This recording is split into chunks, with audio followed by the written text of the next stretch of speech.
दो तस्वीरें आपको दिखाते हैं, जिसे हमने कहा कि पूरे देश से अब हम आपको खबरें दिखाएंगे। इस वक्त कोलकाता की तस्वीर दिखाते हैं और जहां पर बुल्ढाना की तस्वीर भी है। दो तस्वीरें, बुल्ढाना महाराष्ट्र की तस्वीर, वहां पर कुछ संगठन सुबह सुबह उतरे हैं और नारेबाजी कर रहे हैं। कोलकाता पश्चिम बंगाल की तस्वीर है। टीएमसी ने भारत बंद का समर्थन नहीं किया, किसान आंदोलन का समर्थन किया। तो ऐसे में कोलकाता में तो फिलहाल सुबह का वक्त है, ट्रैफिक सामान्य है, बसें चल रही हैं। ये कोलकाता की तस्वीर है और बुल्ढाना की तस्वीर है।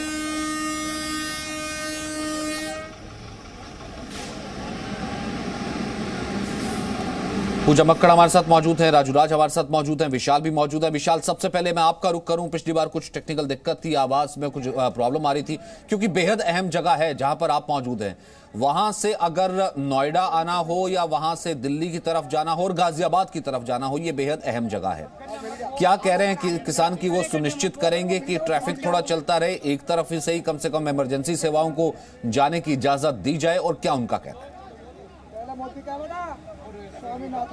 देखिए सचिन, बिल्कुल, क्योंकि इस वक्त हम यूपी गेट पर मौजूद है, जो कि दिल्ली और यूपी का बॉर्डर है। यहाँ से दिल्ली से गाजियाबाद तक जाने का रास्ता खुला हुआ है, लेकिन गाजियाबाद से दिल्ली की तरफ जाने का जो रास्ता है, हाईवे, वो पूरी तरह से ब्लॉक है, बंद किया हुआ है। जगह जगह बैरिकेटिंग लगी हुई है और इधर उधर को ट्रैफिक नहीं जा रहा है। एक बार मैं सुबह की तस्वीरें आपको दिखा देता हूँ। ये गाजीपुर इलाका है यूपी बॉर्डर का, जहाँ पर किसान सुबह इकट्ठा हो चुके हैं। लगातार यहाँ पर ये पिछले कई दिनों से रुके हुए हैं। हम किसानों से पूछते हैं क्या आज ये लोग ट्रैफिक चलने देंगे ताकि लोग आ जा सके, इनकी पूरी रणनीति क्या रहने वाली है? क्या नाम है आपका? उदयवीर सिंह। ट्रैफिक चलता रहे, आपका धरना चलता रहे, क्या चीजें करने वाले आज आप लोग? नहीं, आज बिल्कुल भारत बंद रहेगा 11 से और 3 बजे तक का हमें टाइम दिया हुआ है। उसके बीच में हम कोई ट्रैफिक नहीं चलने देने के। अगर कोई इमरजेंसी सर्विसेज या ऐसा है, सुनिए जो ये बता रहे हैं। मैं ठाकुर दिनेश कुमार सिंह बिजनौर से हूँ, तहसील उपाध्यक्ष धामपुर। जी जी। पहली चीज एम्बुलेंस और शादी, ये दो चीज छोड़ के बिल्कुल बंद करेंगे, बिल्कुल बंद करेंगे। अंतिम यात्रा और हाँ, वो तो है, आपका रास्ता नहीं चलने देंगे बिल्कुल ही। एम्बुलेंस, अंतिम यात्रा, शादी, इन 3 को छोड़ के अगर प्रधानमंत्री भी आएगा उसे रोक देंगे। आज हम छोड़ देंगे नहीं। चाहे लोगों को परेशानी होगी, परेशानी हमें ना है, हम 8 दिन से पड़े हैं यहाँ। बेबी तो हमारी है जो परेशान है, उन्हें पता लगेगा, शोर मचाएंगे।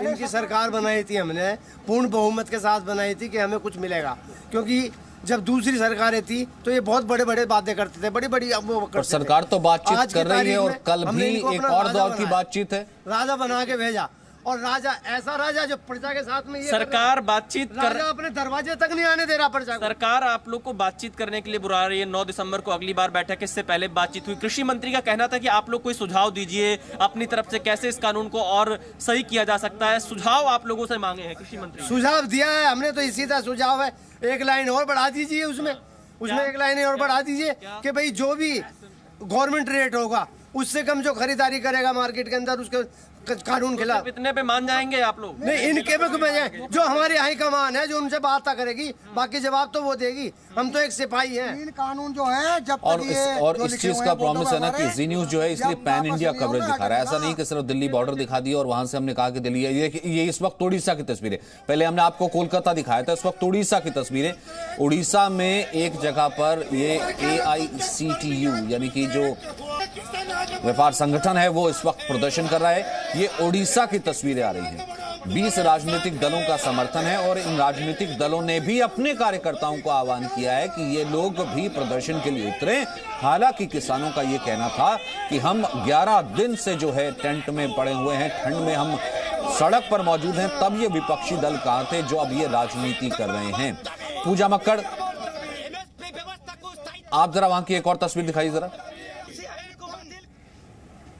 बिल्कुल सचिन, सबसे पहले दिल्ली और NCR के लोगों के लिए ये बता दें जो लोग बाहर निकलने वाले हैं कि इस रास्ते से न तो अब दिल्ली जा सकते हैं ना नोएडा में एंट्री कर सकते हैं। इस वक्त जहां मैं मौजूद हूं यहां पर किसान धीरे धीरे इकट्ठा होना शुरू हो गए हैं और लगातार जो हम कह सकते हैं कि सुबह हो चुकी है, अलाव जल चुका है। आप लोग जिस तरह से आज इकट्ठा हैं, तो अगर आपको लगता है कि सरकार एक आध मांग मान लेती है तो वार्ता से पहले हल निकल सकता है?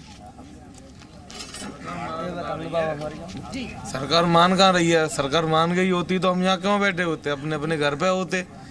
आज 12वां दिन है आप लोग लगातार आंदोलन कर रहे हैं, 13वां दिन है आज और लगातार आंदोलन कर रहे हैं। लगातार कल फिर सरकार ने मिलने के लिए बुलाया, कुछ उम्मीद है, कोई हल निकलेगा? उम्मीद है, कोई उम्मीद नहीं ये तो चट्टे अब बात करते हुए पूजा, मैं इस वक्त जो जहानाबाद की तस्वीरें आ रही हैं वो भी एक बार जरा अपनी स्क्रीन पर डालना चाहूंगा। जहानाबाद बिहार की तस्वीरें हैं, क्योंकि वहां पर भी ये देखिए कई जगहों पर ट्रैफिक को रोका गया, एक जगह हवा निकाल दी गई है, यहां पर ट्रक चल रहा था, एक जगह टायर को आग लगाई गई है। जैसा कि मैं लगातार मेंशन कर रहा हूं कि बहुत से किसान संगठनों ने इस बंद का समर्थन सिर्फ इसी वजह से नहीं किया है कि कहीं कुछ ऐसे तत्व ना हो जो बंद का फायदा उठा करके बंद को अराजक बनाने की, स्थिति को बिगाड़ने की कोशिश करें। इसलिए किसान जो है बहुत ज्यादा इन चीजों को लेकर के कॉन्शियस है और कई किसान संगठन ये कह रहे हैं कि उनकी बातचीत अभी चल रही है, वो नहीं चाहते कि किसी विपक्षी पार्टी या कोई इसका फायदा भी उठाए।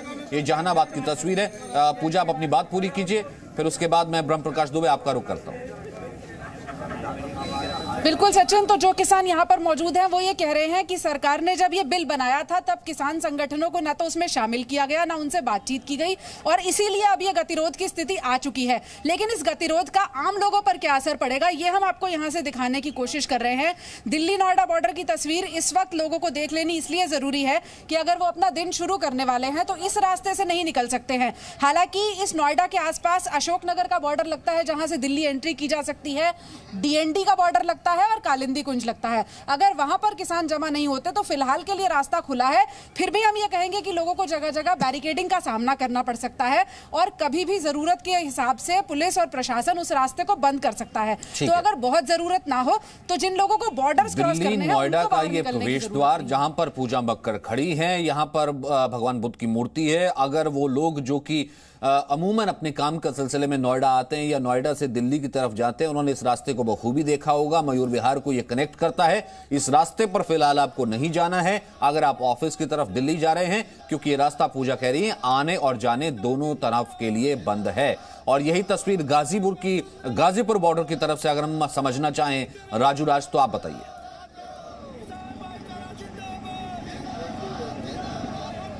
सचिन, गाजीपुर पे मैं बता दूं, और यहाँ से चूंकि दो महत्वपूर्ण जो शहर है गाजियाबाद और नोएडा, वो काफी इंपॉर्टेंट होता है। कई एमएनसी कंपनियां हैं जहां लोग दिल्ली से नौकरी के लिए जाते हैं या फिर नोएडा से दिल्ली जाते हैं।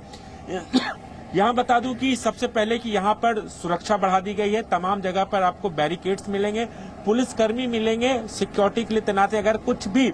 अगर ये आंदोलन उग्र होता है तो उसे कैसे कंट्रोल किया जाए, प्रशासन ने अपनी तरफ से तैयारी कर ली है।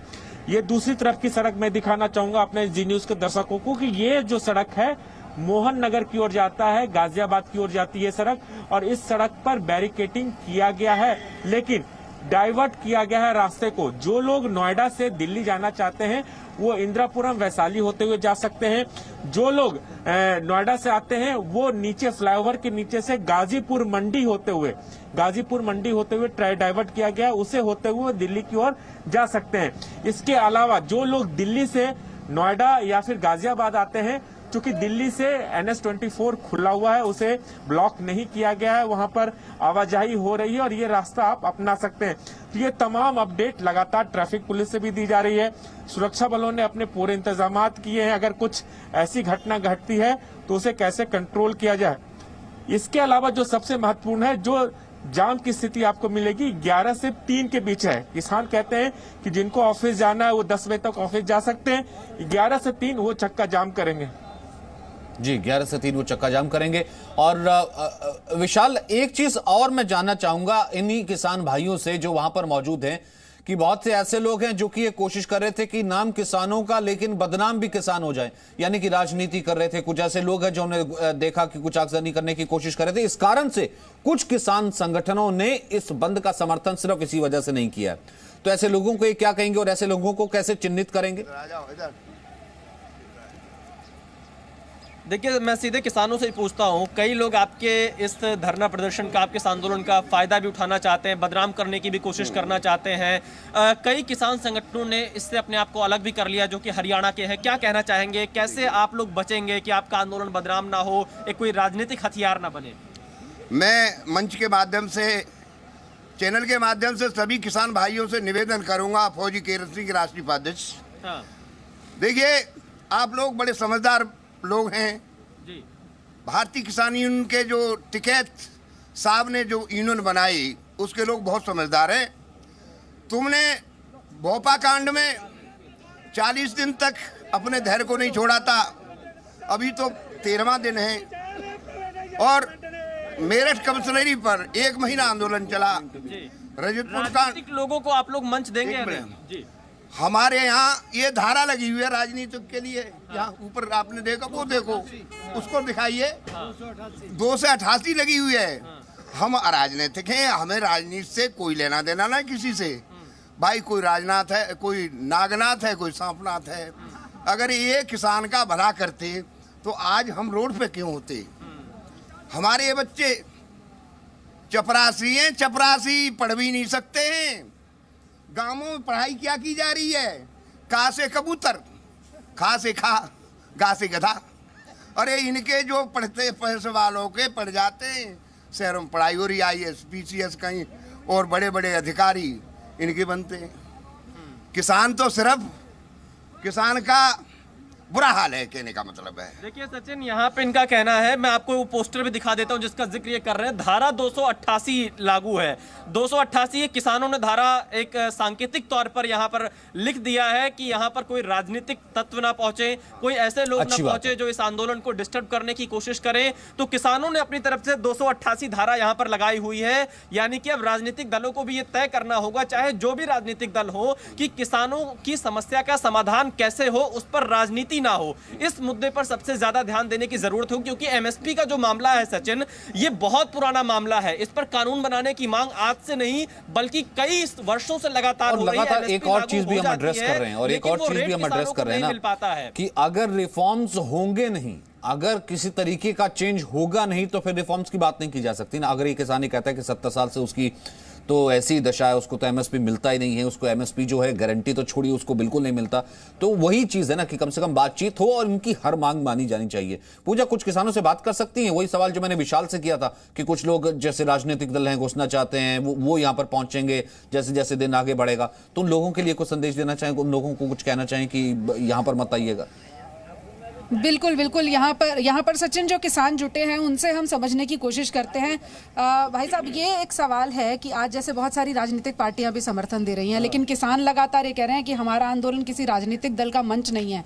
तो आप क्या निवेदन करना चाहेंगे अपने किसान भाइयों से और ऐसी राजनीतिक पार्टियों से जिन्हें लगता है कि यह मंच बन गया है? देखो मैडम, ऐसा है कि हमारे किसान संगठन ने किसी भी राजनीतिक पार्टी को आमंत्रित नहीं किया है, न हमें ज़रूरत है। जो पार्टी सरकार बनाती है उसके किसान जो है, ये सरकार किसान के खिलाफ सरकार जाती है, उसके खिलाफ किसान खड़ा होता है।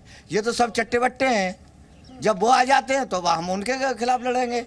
हमें किसी भी राजनीतिक पार्टी से कोई सरोकार नहीं है। आपको लगता है कि अगर इतनी ईमानदारी और निष्ठा से राजनीतिक पार्टियां जुड़ी होती तो आज हल निकल गया? हाँ, 1995 में स्वामीनाथन रिपोर्ट जब आज क्यों लड़ते हैं हम लोग? वही हमें स्वामीनाथन रिपोर्ट लागू हो जाती तब कांग्रेस की सरकार थी, लेकिन उसको गुमराह करते रहे और इन्होंने चैलेंज किया था। आपने जो हम अभी नारा लगाते हैं, आपने अच्छा, इससे पहले कि मैं एक ब्रेक लूं, पूजा एक संक्षिप्त में एक चीज इनसे पूछेगा। उन्हें नहीं लगता कि ये बहुत गोल्डन अपॉर्चुनिटी है कि सरकार जो है MSP गारंटी तक आपको देने के लिए तैयार है, बातचीत चल रही है, ये मौका ना गवाया जाए कम से कम किसी और राजनीतिक तत्वों के हाथ में फंस करके? स्वामीनाथन रिपोर्ट को लागू करके किसान आयोग गठित कर देते, आराम से ये नारा भी खत्म हो जाता, खुशहाल होता। सचिन, देखिए जो अच्छी बात यह है कि जितने लोग यहाँ पर जुटे हैं, खासतौर पर जो किसान हैं, वो अपने मुद्दे को इतने अच्छे से समझते हैं कि किसी को मंच नहीं देते। खुद कह रहे हैं कि जब ये मामला इतना पुराना है, सरकारें तो बहुत सारी बदल गई, लेकिन इस मामले का हल नहीं निकला है। तो सचिन, एक बार और आप अपना सवाल पूछे, मैं इनसे पूछ लेती हूँ। ठीक है पूजा, मैं एक छोटा सा ब्रेक लेता हूं, उसके बाद मैं आपके पास वापस आऊंगा। मेरा यही कहना था, मेरा सवाल सभी संवाददाताओं से यही था, और जो किसान भाई वहां पर मौजूद हैं, जो कि बाकायदा बेहद पढ़े लिखे हैं, वो जानते हैं कि MSP क्या और MSP को लेकर के गारंटी से पहले स्वामीनाथन आयोग की क्या सिफारिशें रही और उसको लेकर के राजनीति क्या रही, कि उन राजनीतिक दलों को जो इसका फायदा उठाना चाहेंगे, आज से पहले जो सिर्फ वायदे होते रहे और किसानों की बात किसी ने नहीं की, सिर्फ और सिर्फ राजनीति होती रही, उनको लेकर के जो है ये लोग क्या कहना चाहते हैं, ये हम बात करेंगे। लेकिन उससे पहले कि हम छोटा सा ब्रेक ले, राकेश टिकैत इस वक्त कुछ कह रहे हैं। सरकारें ठीक नहीं कर रही तो भी समर्थन दे रही है। विपक्ष का काम समर्थन देने का है। 5 तारीख को सरकार ने कहा था कि 9 तारीख को एक मुलाकात होगी। हाँ, मुलाकात होगी। उससे पहले प्रोटेस्ट करने की क्या आवश्यकता है? प्रोटेस्ट तो चल ही रहा है, जो गांव के लोग हैं वो भी चाहते थे एक प्रदर्शन होते रहे बीच बीच में। बंद से नुकसान भी तो बहुत होता है। 4 घंटे में क्या नुकसान होगा? ये तो हो रहा नुकसान, तो बर्बाद तो हो ही रहा है किसान। 4 घंटे में क्या फर्क पड़ रहा है? सर 5 तारीख को जो मुलाकात थी आपकी सरकार के साथ, हाँ जी, उसके अंदर क्या कुछ ऐसी बातें रही जिसमें सरकार आपसे बात करने को तैयार रही, सरकार आपके फेवर में रही? क्या कुछ ऐसा रहा जो आपके फेवर में नहीं रहा, जो कल भारत बंद करने तक की नौबत आ गई? देखो, सारा मसला एमएसपी का है, जो 3 कानून लेकर आए हैं उसका है। सरकार उस पर वापसी अभी लेने को तैयार नहीं है। एमएसपी तो सरकार कह रही है कि वो ले लेंगे वापस। नहीं ले रही। वो कहने में जो करना है, जो हम चाहते हैं कि एमएसपी पर कानून बने, जो एमएसपी से नीचे पे खरीद हो वो खरीद ना हो।